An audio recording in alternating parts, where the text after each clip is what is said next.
Niagara Falls weather. How cold does it get in the wintertime? Think I can wear a three-piece suit in July?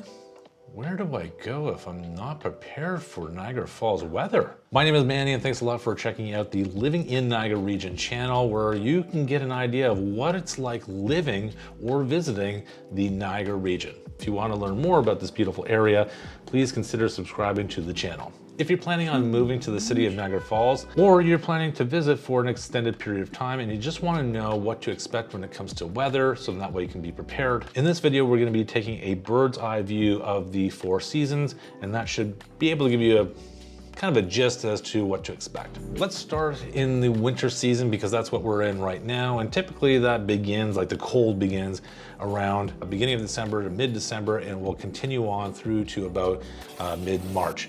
And the coldest month on average is going to be January, and the month with the most amount of average snowfall would be in February. Now, this is a cold period throughout the year, but typically temperatures do not go below minus 16 degrees Celsius, Fahrenheit up top there.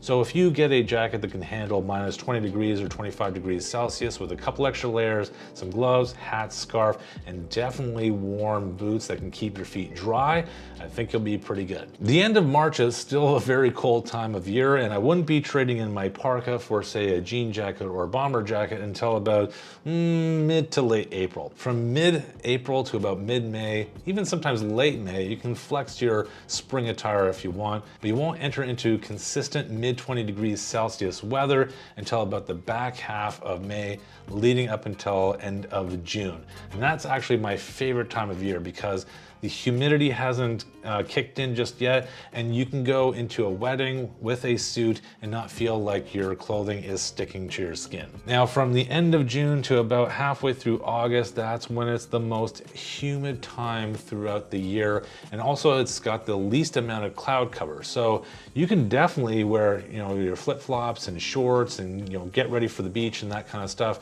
But just keep in mind, the sun is going to be out for a longer period of time, less cloud cover. So if you are someone that is prone to getting a sunburn, you might want to bring in that extra sunscreen or perhaps longer sleeve clothing that is light and airy to protect you from the sun. At the end of August, early September, you can feel that humid air just drop off. You still get that nice consistent mid-20s. Now at the end of September to about Halloween, you can get away with fall attire, bomber jacket, thick sweaters, that kind of stuff. There are times when you can go out on Halloween and feel like you can just wear your costume with a couple of layers underneath. Now, if it hasn't become really cold by the time November hits, you want to keep an eye on your winter storage. Bring that parka out, get it all dusted off, maybe give it a wash or whatever, and have it prepared because Mother Nature can flip the switch. Well, if you've arrived to the city of Niagara Falls and you've found yourself caught off guard, well, check out this video over here because we're going to talk about Niagara outlets next.